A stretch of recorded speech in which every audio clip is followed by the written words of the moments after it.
जय गुरुदेव।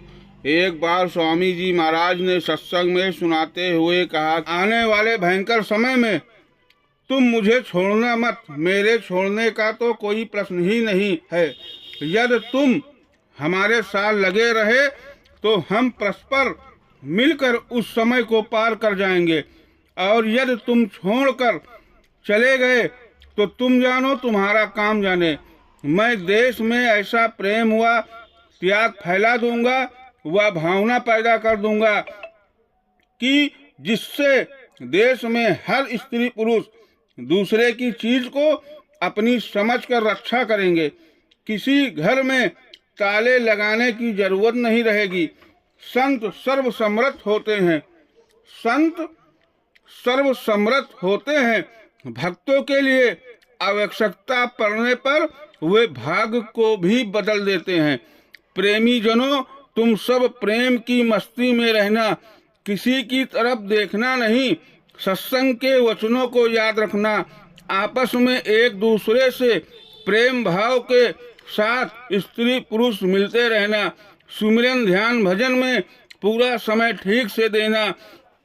साप्ताहिक सत्संग में जरूर उपस्थित होना। हमारी एक एक बात को करोड़ों की समझिए, उसके सामने करोड़ों भी कुछ नहीं।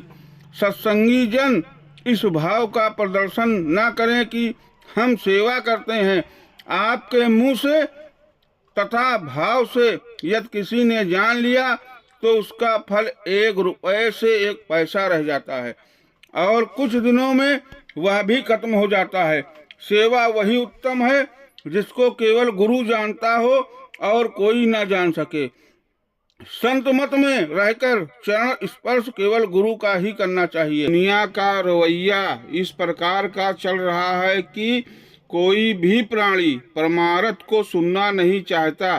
परमार्थ की चर्चा लोग गुनाह रूप में समझते हैं। ऐसे लोगों को परमार्थ की चर्चा सुनाई जाए तो लोग कहते हैं कि पाप लगता है। जिनका जीवन पवित्र और साफ होता है वही जीव परमार्थ सुनने का अधिकारी होता है। साफ मनुष्य ही संकट की घड़ी में खड़ा रह सकेगा। जब त्रास का समय सामना होता है तो आदमी अपना प्राण छोड़ देता है। वही दशा मनुष्यों की आगे भविष्य में आएगी। जो सुरते जीवात्माएं पाक साफ होंगी उनकी रक्षा ऐसे संकट की घड़ी में महात्मा करेंगे। ऐसे महात्मा जो मालिक से मिले हुए हैं, उनका दर्शन दीदार करते हैं, वही महात्मा जीवों की रक्षा करते हैं। पहले भी रक्षा करते रहे। आज दुनिया के लोगों के ऊपर कर्मों का ऐसा आवरण आ गया है जिसकी वजह से लोगों के अंदर सोच विचार नहीं है, विवेक विचार नहीं है। समाज के लोग समाज बंधन तोड़ चुके हैं, धर्म बंधन तोड़ चुके हैं। यही 2 चीजें संसार में मनुष्य को उठाने की थी। आज जिस जाति में लोग हैं उस जात के बंधन को तोड़ चुके हैं। जहाँ जाति बंधन टूटा और आजादी आई, वहीं बेविचार। आज लोगों को न जात के बंधन का भय है, न धर्म के बंधन का भय है, और स्वतंत्र होकर मन इंद्रियों के भोगों में बरतने लगे हैं कि इंद्रियों के वशीभूत हो गया है कि उसे पाप पुण्य का कुछ भी ज्ञान नहीं रहा। अब तो आग जल रही है, और ऐसी नहीं जल रही है कि इसकी ज्वाला शांत हो जाए। जब प्रकृति का प्रकोप होगा, दैविक प्रकोप होगा, तभी यह शांत होगी। सुधार 2 तरीके से होता है। यह तो प्रकृति स्वयं सुधार का जिम्मा ले ले, या कोई महापुरुष खड़े हो जाएं और जीवों का सुधार कर दें। समझा बुझाकर मैंने स्वामी जी महाराज ने घूम घूम कर देखा और यह अनुभव किया, और यही पाया कि व्यक्ति का स्वतः सुधार नहीं हो सकता। मनुष्य इतना असहाय और कमजोर हो चुका है। मन इंद्रियां बुद्धि इतनी कमजोर हो चुकी हैं कि अपने को रोक नहीं सकता। दुनिया के जो शब्द हैं वो शास्त्र के समान हैं। शस्त्र शस्त्र है और बोली भी शस्त्र है। उस बोली और शस्त्र से दूषित प्रकृति वालों का संहार होगा, इसमें कोई संदेह नहीं। एक समय आ रहा है, उस संहार करने का प्रकृति ने स्वतः ही जिम्मा ले लिया है। उसने कहा है कि एक समय मैं ऐसा ले आ रहा हूँ कि उस समय चारों तरफ कसमकस और विद्रोह होगा, कि संसार में समिष्ट रूप से बहुत बड़ा संघर्ष हो जाएगा। उस समय पर मनुष्यों की दृष्ट प्रवृत्ति का दुष्ट प्रवृत्ति से दमन होगा। उसके बाद में तब जाकर महात्माओं का उपदेश लोग ग्रहण करेंगे।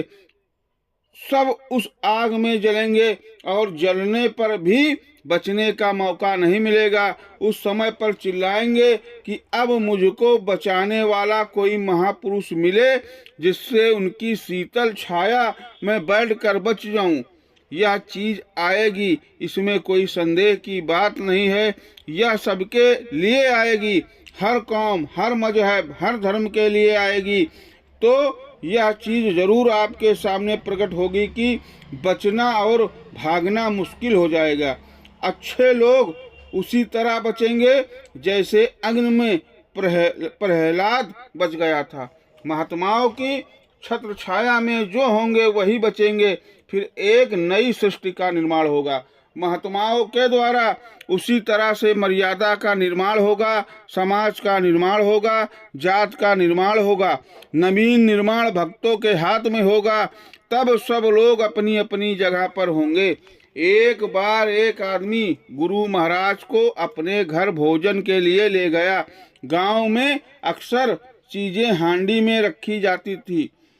उसके यहाँ भी एक हांडी में नमक भरा था और दूसरी हांडी में चीनी। उसने यानी नहीं दिया और नमक की हांडी को भूल से बूरा चीनी समझकर भोजन में मिला दिया। स्वामी जी महाराज को पहले उसने भोजन कराया और स्वामी जी ने चुपचाप खा लिया और कुछ नहीं बोले। जब लोगों के सामने खाना रखा तो इतना तेज नमक किसी को बर्दाश्त नहीं हुआ और एक ने कटोरी फेंककर उसके मुंह पर दे मारा। वह सकते में आ गया कि स्वामी जी ने खाया तो कुछ नहीं बोले और इसको क्या हो गया।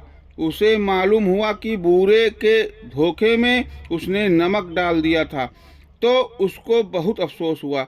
मतलब ये कि महापुरुष तो सबका भाव देखते हैं, स्वाद नहीं। वो सब चुपचाप ग्रहण कर लेते हैं यदि भाव से खिलाए, लेकिन और लोगों को भाव नहीं स्वाद चाहिए। जय गुरुदेव।